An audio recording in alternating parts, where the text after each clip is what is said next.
About 12 miles away, police are investigating an unrelated police-involved shooting in St. Louis. On Wednesday night, an off-duty officer working a second job while in uniform shot and killed 18-year-old Vonderrit Myers after what police described as an altercation followed by a chase.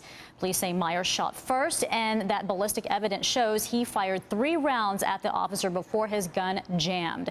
The officer fired 17 times in return. Myers was facing trial next month for a weapons charge. Some local leaders now are calling on the Justice Department to investigate. In an interview with NBC's Ron Allen yesterday, Myers' parents voiced their frustration.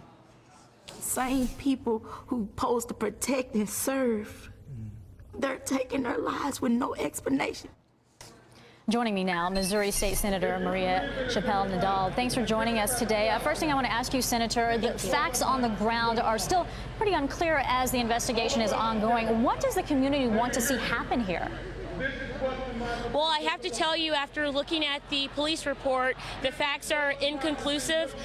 There are multiple stories that are going around here on the ground. One, you have a video of Mr. Myers with a sandwich and sharing that sandwich with a bunch of his friends. And then you hear a report from the police officer who shot him saying that there was a bush that Mr. Myers came out of. However, in that community, there aren't many bushes. We also don't know if the fingerprints of Mr. Myers are on that gun.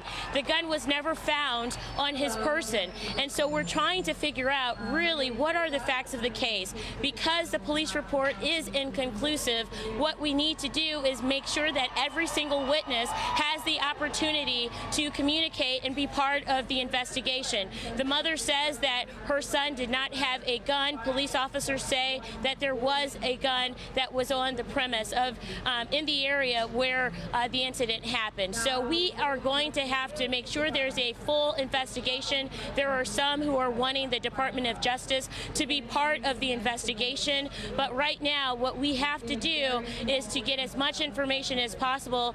Tensions are already high, as many people know, but we have to be reliant on the facts and making sure that there is a transparent and open investigation. And speaking of those tensions, what are you and other community leaders doing to really calm the situation as best you can at this point?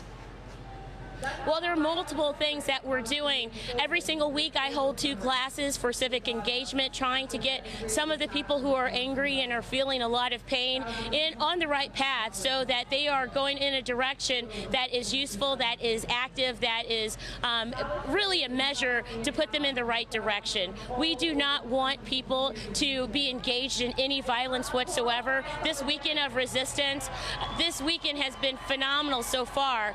We have the NAACP Defense Fund, who has been teaching classes about the recall process as well as writing in candidates. There are a lot of people who are here in my district who do not want to vote for the Democratic candidates, nor Bob McCullough in the November election. So there are many people on the ground who want to vote Mike Brown, or they want to vote for the Republican. This is a sea change. This is historic. And what we're trying to do is take that energy and put it in a positive light. Yeah, you mentioned the prosecutor there. And we're hearing the people behind you. We are seeing the crowds gather for this weekend of resistance. Besides what you mentioned, what else are you hoping to get out of these events this weekend? Well, you know, one thing I hope happens is that people are inspired. When we started this 7-8 weeks ago now, there are so many people who did not know how to direct their energy. And there are a lot of things that have been happening here, and we just hope that this creates an atmosphere where we are peaceful, for one, and number 2, that we are actively engaged in the political process. And so many people for so long have not been engaged. Yes, many people have been registered to vote, but they have not come out to vote. So right now, what we are doing, what we're participating in, are civic engagement classes, and we want people to know their rights, quite frankly, because rights have been taken away from so many of my constituents, and they're riled up now, which is exciting, and they want to be part of the political process, and they are on their own investigating what they can do to make a difference so that Michael Brown doesn't happen again and Mr. Myers doesn't happen again either. And you mentioned that you hope this is peaceful. Are you worried at all that it might turn violent?